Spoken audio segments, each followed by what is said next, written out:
Merci beaucoup, Jean. Donc moi, je vais vous parler de la place de la toxine botulique dans les tendinopathies. Donc en préambule, rapidement, vous savez que c'est classiquement utilisé dans le domaine neurologique. Maintenant, il y a un élargissement des indications au domaine ostéo-articulaire. On ne va pas tout détailler, on va surtout se focaliser sur les tendinopathies. Donc, pardon pour ceux qui connaissent les modes d'action et qui ont l'habitude d'utiliser, mais je crois que c'est important le rappel, surtout pour vous expliquer que la toxine botulique, finalement, on connaît tous le mode d'action de la paralysie musculaire, d'hypotonie musculaire. Je vais passer assez vite parce que ça bloque effectivement la libération d'acétylcholine. Ce qui est intéressant à noter, c'est que c'est un traitement qui va être transitoire et complètement réversible au bout de 3 à 6 mois, donc c'est pas inintéressant de le proposer à nos patients. Ce que je voulais vous montrer, c'était surtout que la toxine botulique, finalement, c'est un magnifique inhibiteur d'autres neurotransmetteurs, et en particulier de neurotransmetteurs de la douleur et de neurotransmetteurs d'inflammation neurogène. Donc il n'y a pas que cette vision un peu simpliste de l'injection de toxines qui relâche le muscle et on n'a plus de douleur, ça c'est un peu trop simple, c'est ce que disait Jacques Rodino. En tout cas dans les tendinopathies, vous comprenez bien que ce sera un des effets, mais il y a aussi cet effet-là extrêmement intéressant d'un effet antalgique qui est médié par une inhibition de la libération des nocicepteurs et de tout ce qui est inflammation neurogène. Et puis ça, quand même, je crois que c'est important, ça sort un peu du sujet, mais on peut aussi s'interroger, il y a quand même un effet antinociceptif pur. Vous savez, quand on injecte en sous-cutané, on peut également avoir un effet antalgique. C'est utilisé en tout cas dans tout ce qui est douleur post-herpétique, post-traumatique. Et c'est aussi une des raisons pour lesquelles on utilise, nous, la toxine intra-articulaire. Juste pour votre culture générale. Voilà. Donc tout ça pour aboutir à cette diapo, pour vous expliquer le pourquoi. Pourquoi on peut imaginer plus qu'imaginer, utiliser la toxine botulique dans les tendinopathies. Donc c'est un petit récapitulatif. Vous voyez bien que d'un côté, il y a cette inhibition présynaptique de l'acétylcholine qui va donner une myorelaxation, donc une détente musculaire qui est également responsable d'une amyotrophie quand on injecte régulièrement. Et vous avez de l'autre côté aussi ce magnifique effet, une inhibition présynaptique d'autres neurotransmetteurs, dont ceux qui véhiculent tout ce qui est la nociception et l'inflammation et qui vont entraîner cet effet analgésique et anti-inflammatoire. Donc la tendinopathie, la toxine botulique va trouver sa place dans le traitement des tendinopathies avec des cibles thérapeutiques. L'effet paralysie transitoire, c'est pour la tension musculaire douloureuse, et l'effet antalgique, par ce phénomène d'inhibition et de neuromodulation anti-inflammatoire. Voilà. Alors, que dit la littérature? Il y a des hauts niveaux de preuves pour l'épicondylite latérale, on a déjà parlé avec le professeur Rodino. Il y a des niveaux de preuves intermédiaires pour l'aponévrosite plantaire. Et puis pour le moment, il y a des choses diverses et variées, on va en discuter, en tout cas des niveaux de preuves faibles pour les autres tendinopathies. Donc, à l'instar de ce qui a déjà été dit, et je rejoins François Boyer, vous voyez, pour la toxine botulique et les épicondylites latérales, on a 8 ERC, mais on a beaucoup plus de revues et de méta-analyses alors qu'on n'a que 8 ERC. Donc, le plus simple pour les analyser, j'ai fait une synthèse finalement de ces différentes études randomisées pour finalement savoir est-ce qu'on a intérêt à utiliser la toxine, comment, puis l'aspect peut-être un peu pratique, où est-ce qu'on injecte, combien il faut injecter, qu'est-ce qu'on peut tirer de ces études. Voilà. Alors, en synthèse de ces études, on a quand même, encore une fois, une hétérogénéité de la population. C'est classiquement quand même des épicondylites plutôt chroniques. Dans toutes les études, c'est des gens, effectivement, où il y a une résistance aux différents traitements, qui ont déjà eu des infiltrations, des traitements, de la physiothérapie. C'est souvent, effectivement, un âge entre 40 et 45 ans. Par contre, sur les traitements associés, qu'est-ce qu'ils ont eu avant, après, pendant? On a très peu, voire aucune information claire. Je vous laisse apprécier le nombre de sujets dans chaque étude randomisée contrôlée. Vous voyez, ça va de 16 à 132. Voilà. Et puis, il y a aussi une grande hétérogénéité et variabilité sur quel muscle on injecte. Dans une épicondylite latérale, classiquement, la plupart des études préconisent l'injection du court extenseur radial du carpe.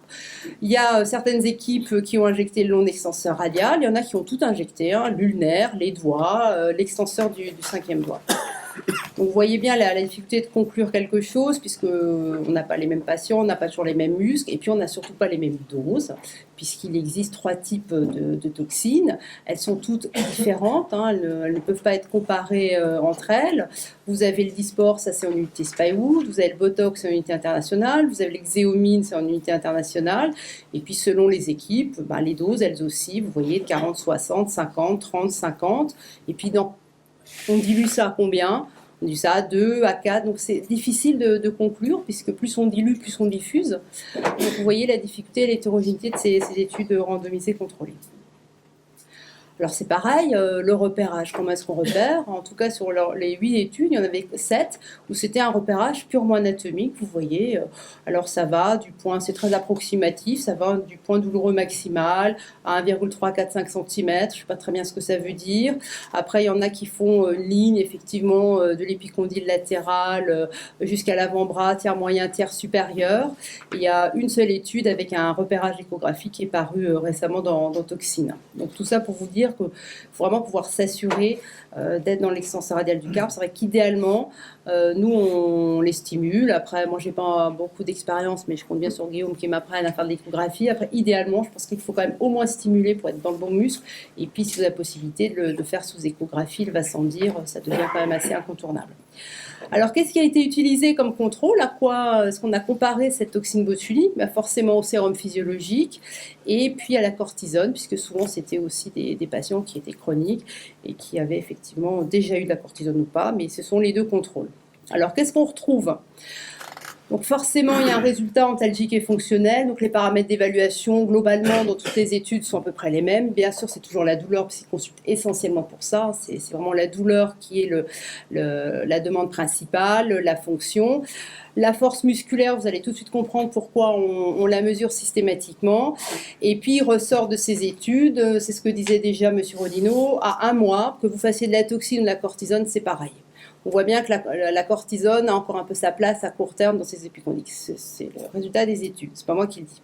Par contre, à 3 mois, la toxine botulique était nettement supérieure en termes d'antalgie, de fonction par rapport au placebo.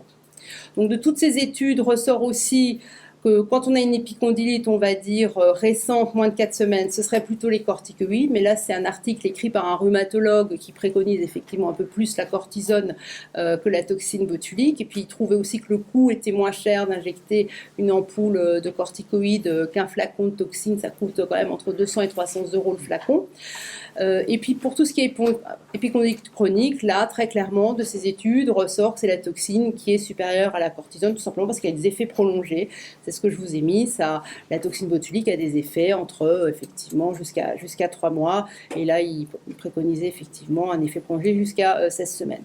Par contre, ce qu'il faut bien comprendre, c'est que le mode d'action entraîne une paralysie musculaire, et ça, il faut le dire à vos patients, ça entraîne toujours une paralysie des extenseurs. Alors, il y a quand même certaines équipes qui ont eu l'honnêteté de le noter dans leurs articles et qui ont quantifié le nombre de parésies. Vous voyez l'étude de Lynn, tous les patients étaient paralysés des extenseurs des doigts. Donc ils arrivent, ils sont comme ça.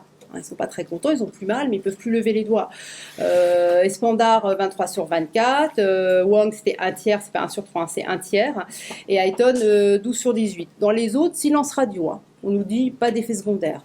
Nous, par expérience personnelle, tous ceux qu'on a injectés, pourtant, mais de petites doses, on dilue, on repère bien, ils ont tous un déficit. Voilà. Je ne sais pas si vous avez cette expérience, mais c'est aussi le but recherché. Quand vous avez une épicondylite, vous voulez mettre au repos le muscle, donc forcément on le paralyse. Et le seul moyen de le mettre au repos, de le détendre, c'est de le paralyser. Donc dans toutes les études, il faut vraiment les prévenir qu'il y a une paralysie, donc ils sont en arrêt maladie, ou on leur met effectivement un arrêt. C'est systématique, alors ils ne sont pas très contents, ils ont moins mal, mais ils sont paralysés. Ça, il faut quand même bien l'entendre. D'où l'importance de la force musculaire. On fait toujours un grip de la force musculaire. Alors en synthèse de ces études, vous retrouvez ce que je vous ai déjà dit en préambule, donc les mécanismes d'action. Vous avez bien compris qu'il y a effectivement cette diminution du tonus de la contraction musculaire. Et puis il y avait une étude très intéressante par Oscarson qui montrait effectivement que ça augmentait également la microcirculation. Là, c'était une étude, vous voyez à droite, vous avez ce schéma. En fait, c'est la différence entre le flux sanguin intramusculaire entre le côté gauche et le côté droit. Donc, avant injection, il est relativement élevé parce que d'un côté, ça perfuse et de l'autre côté, ça perfuse pas. Et au bout de 3 mois, il y en a, c'est équilibré, il y en a qui sont à 0 et ça a même amélioré du côté injecté, ça a même amélioré le flux musculaire. Donc, ça, c'est assez intéressant. Donc les mécanismes d'action rejoignent finalement les modes d'action de la toxine comme on en a parlé auparavant, plus l'action antalgique directe. On pourrait aussi imaginer juste d'injecter en sous-cutané au niveau de l'épicondylite, parce que ça vous donnerait aussi, je pense, un effet antalgique. Donc, pour l'aponévrosite plantaire, dans la littérature, c'est effectivement membre supérieur, c'est tout ce qu'il y a en études randomisées contrôlées, et c'est un haut niveau de preuve, même si effectivement on peut critiquer ces différentes ERC au vu des éléments présentés. Pour l'aponévrosite plantaire, on a 9 ERC, on a un peu moins de méta-analyses. Vous voyez, c'est relativement récent, puisqu'elles sont de 2016 à 2018, mais les premières datent quand même maintenant de 2005 et de 2006. Ce sont des chirurgiens qui ont proposé ce traitement initialement. Donc, que dit la littérature?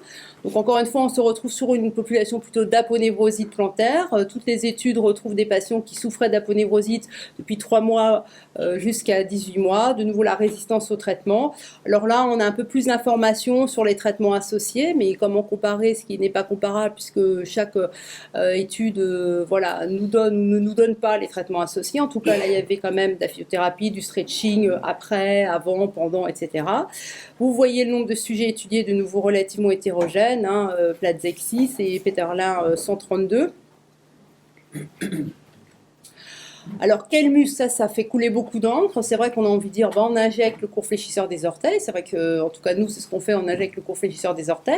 Mais il y a quand même 2 études où ils injectent les gastrocnémiens et pas le court fléchisseur des orteils, parce qu'ils partent du principe que notre calcanéum, c'est une rotule que ça transmet. Donc, en injectant les gastrocnémiens, on relâche effectivement l'ensemble de cet ensemble-là, et on n'a pas besoin d'injecter le court fléchisseur. Donc, vous voyez, on s'interroge aussi un peu, qu'est-ce qu'on injecte, qu'est-ce qu'on n'injecte pas, est-ce qu'on injecte les deux, est-ce qu'on n'injecte que un? Voilà. Les doses, c'est de nouveau un peu à no man's land, qu'est-ce qu'il faut injecter, quelle toxine. Puis il y a même une étude, je ne sais pas, 250, je ne sais pas ce que c'est. Je ne sais pas si c'est du Botox, je ne sais pas si c'est du sport, c'est impossible à trouver dans l'étude, je ne sais pas.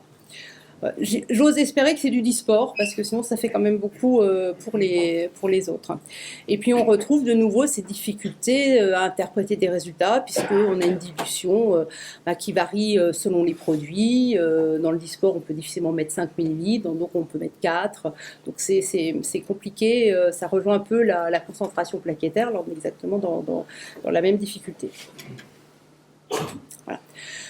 Les repérages, il y en a qui font comme ça à main nue, anatomiquement, il y en a qui mettent des gants, il y en a qui font de l'écho, enfin, vous pouvez faire comme vous voulez. Moi je pense qu'il faut quand même essayer de le faire le plus proprement possible, et si on a effectivement l'échographie, c'est l'idéal, très sincèrement, ou alors de stimuler, c'est pas très agréable pour le patient, on a quand même des moyens maintenant, on leur met quand même du Méopa ou un patch d'EMLA.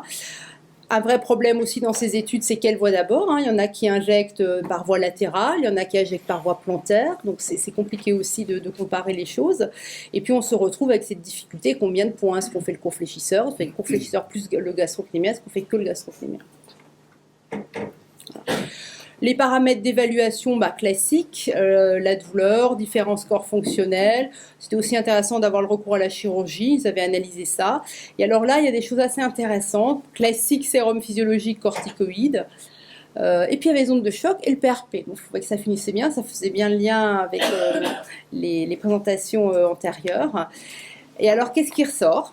Pour l'aponévrosite plantaire, quand vous faites toxine versus sérum versus corticoïde, il y a clairement un effet antalgique en faveur de la toxine, qui est beaucoup plus prolongé par rapport à la cortisone, vous l'aurez compris, l'effet est prolongé jusqu'à 12 mois, les scores fonctionnels augmentent.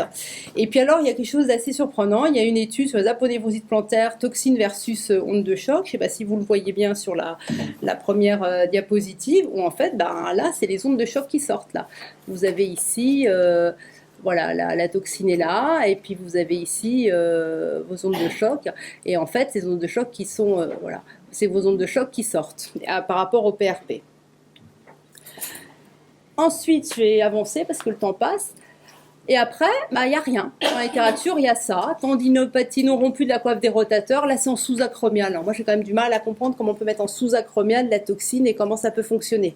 Donc c'est la seule étude qui est retrouvée sur une tendinopathie non rompue de la coiffe des rotateurs versus corticoïdes. Nouveau un effet antalgique. Les auteurs étaient effectivement très confiants. Présenter ça comme une alternative aux corticoïdes. Moi j'ai beaucoup de mal à interpréter cette étude et à me convaincre un jour de mettre la toxine en sous-acromial. familiale sur une tendinopathie non plus de la coiffe des rotateurs. Et puis sinon, il n'y a rien. Il y a des études en cours, il y a des équipes qui travaillent sur les tendinopathies des adducteurs, ça c'est en cours, tendinopathie psoas-ciliaque, tendinopathie achilliaire, il n'y a rien. Donc il n'y a pas grand-chose dans la littérature. Classiquement, on utilise assez fréquemment à Strasbourg la toxine, enfin assez fréquemment, pour les épicondylites. Je sais que Fabrice Michel qui est dans la salle, je ne le vois pas, il l'utilise aussi, et pour les adducteurs. Mais en termes d'études randomisées contrôlées pour avoir un niveau de preuve suffisant pour pouvoir affirmer vraiment qu'on doit utiliser la toxine, pour le moment, on reste un peu sur notre faim, si ce n'est effectivement pour l'épicondylite et l'aponéphrosite. Voilà. Donc en conclusion, retenez qu'il y a quand même une place. Alors où est-ce qu'elle se situe par rapport à la cortisone? Je pense que c'est après. Encore, M. Rodino nous a dit qu'il ne faudrait plus mettre de cortisone dans une tendinite, mais ça, c'est un autre sujet, un autre débat. Où est-ce que ça se situe par rapport au PRP? On peut en discuter. Retenez bien effectivement les cibles thérapeutiques, tout simplement liées à ce mécanisme d'action qui n'est pas uniquement lié à la paralysie transitoire, mais à un véritable effet antalgique. Les niveaux de preuve, on en a parlé. Ça doit rester un traitement de seconde intention, une alternative effectivement thérapeutique. Et n'oubliez pas la parésie qui s'installe. Prévenez vos patients, c'est pas rien. Vous les paralysez, c'est l'objectif principal puisque c'est utilisé dans la spasticité. Ils ont toujours un affaiblissement des extenseurs quand vous faites une épicondylite. Donc chez un sportif, vous imaginez bien la problématique et ça dure 3 mois. Donc il faut qu'ils aient le courage d'attendre 3 mois avant que ça revienne. Donc il faut bien leur expliquer. Et puis pour l'instant, il faut encore qu'on continue à développer. Il y a un PHRC par exemple à Garches qui s'appelle Epitox qui effectivement reprend l'indication de la toxine botulique dans les épicondylites parce que là, on a encore besoin de preuves supplémentaires. Voilà, j'en ai terminé. J'espère que je rattrapais un peu le temps et je vous remercie beaucoup. Oui, je vous écoute.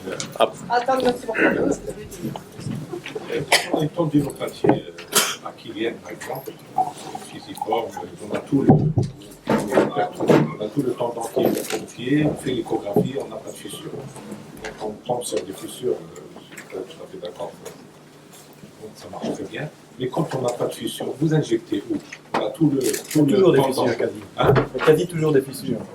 C'est parce qu'on quand on injecte, on voit qu'il y a des fissures qu'on ne voit pas à l'échographie. Donc, en fait, il faut absolument avoir une fissure avant de Non, justement, moi, je ne tiens pas compte du fait qu'il y ait une fissure ou pas. Donc j'injecte dans la zone qui est pathologique. Donc c'est rare que le tendon soit pathologique de haut en bas. Donc la zone vraiment qui est épaissie, qui est hypoécogène, c'est vraiment à l'intérieur de cette zone-là que j'injecte. Et puis on voit effectivement le PRP qui va diffuser un peu dans toute la zone. Mais, le fait qu'il y ait une fissure ou pas décrite avant, ou visualisée ou pas avant, on ne sort pas en ligne de compte. Et à force d'injecter dans les tendons, on se rend compte qu'il y a des fissures partout. Enfin, ceux qui pensent qu'il y a des ici qui en font, on ne pas. Fabrice Michel a une question à gauche. Jean-François, une petite question. Est-ce que tu prends des précautions? Je te rejoins sur les anthésopathies, mais sur la patella avec les anthésopathies calcifiantes. Est-ce que tu limites peut-être l'ardeur sur les PRP? Deuxième chose, le protocole de renforcement dont tu parles et qu'on essaie de mettre en place, est-ce que tu es vraiment rigoureux avec à quel moment tu le débutes et combien de temps, sur combien de séances tu le mets? Alors effectivement, les tendinopathies, les anthésopathies calcifiantes posent plus de problèmes, effectivement. Ça rend le geste infiltratif un peu plus compliqué, puisque souvent la calcification se trouve vraiment en périlésionnel ou dans la région, donc il faut pouvoir la contourner parce que passer à travers, c'est pas toujours évident. Ça dépend en fait la taille de la calcification. La calcification calciforme, ça se vivait sans problème, il n'y a jamais eu de problème particulier. Alors c'est sûr que quand on a des grosses calcifications, là je vois un petit peu avec le patient par rapport à l'intérêt d'enlever cette calcification chirurgicalement avant ou pas. Et donc parce que justement si on a des grosses calcifications à la fin de la patella, ça peut avoir une ligne irritative et le fait de soigner le tendon sans régler le problème irritatif, c'est compliqué. Mais certains patients ne peuvent pas se faire opérer. Dans cet esprit-là, ma question était dans le sens de est-ce que tu as vu des calcifications s'aggraver en injectant du PRP? S'aggraver, non. Pas à ma connaissance. J'ai même eu une patiente qui avait une calcification énorme sur tout le tendon. donc sur toute la longueur du tendon, qui avait une maladie métabolique et qui avait plein de comorbidités, qui ne pouvait absolument pas se faire opérer parce qu'en plus elle était dialysée, j'en passe meilleur. Et cette patiente-là ne savait quasi plus marcher tellement elle avait mal au tendon patellaire. Après discussion, en lui disant que voilà, je pouvais bien essayer, puisqu'il n'y avait rien d'autre comme traitement qu'on pouvait lui proposer qui fonctionnerait, je lui ai bien expliqué que je n'avais jamais fait, que je ne pouvais pas lui garantir quoi que ce soit. Et bien, maman, elle a été vraiment soulagée. Mais ça reste un cas comme ça, et c'est pas très scientifique non plus. Dernière question très courte, mais vraiment très courte, et puis vous pourrez poser autant de questions que vous voudrez autour du buffet tout à l'heure. Il y avait la question sur la rééducation. Ah. Donc la rééducation, effectivement, on a fait un protocole qui est vraiment très standardisé, mais on passe à l'étape suivante habituellement que quand justement il y a que la rééducation c'est toujours en sous-maximal sous la douleur. Donc si le patient a trop de douleur, ben, on reste à un stade antérieur. Toute petite question courte. Olivier Perret, je suis chirurgien, je fais beaucoup de pathologie tendineuses ici de la cheville et du l'artère-pied. Et après la chirurgie qui est toujours agressive, l'immobilisation a un effet incroyable. Au bout d'un mois, quand on enlève la peine de pansement, le patient se laisse toucher, mobiliser, alors que c'était impossible en préopératoire, alors que chirurgicalement, on l'a quand même fortement abîmé. Est-ce que vous n'avez pas posé la question d'augmenter l'efficacité du PRP? Je pense qu'il y en a, hein, quand on fait du PRP, on fait saigner, en justement mettant un repos relatif, hein, parce qu'on ne peut pas non plus vendre une immobilisation stricte après juste un PRP à un patient, mais de démarrer votre protocole de rééducation après un mois. Avez-vous essayé, avez-vous vu des études qui vont dans ce sens? Est-ce que vous ne croyez pas qu'il y a une optimisation à faire dans ce sens-là et plutôt mettre au repos le tendon malade, quel qu'il soit, vous d'ailleurs, hein, pendant un mois, dans une attelle, ou en tout cas pas de sport, pas d'activité?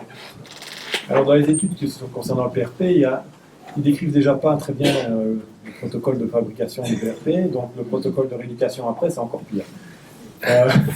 Donc, c'est vrai que dans certaines études, ils disent qu'ils font de la rééducation, mais ils ne disent pas spécialement quand ils commencent, etc. Mais c'est effectivement vrai qu'il y en a certains qui mobilisent temporairement le tendon infiltré et qui font de la rééducation à distance, après plusieurs semaines. Malheureusement, c'est encore des études qui sont difficilement comparables les unes entre elles, puisque les informations sont souvent lacunaires.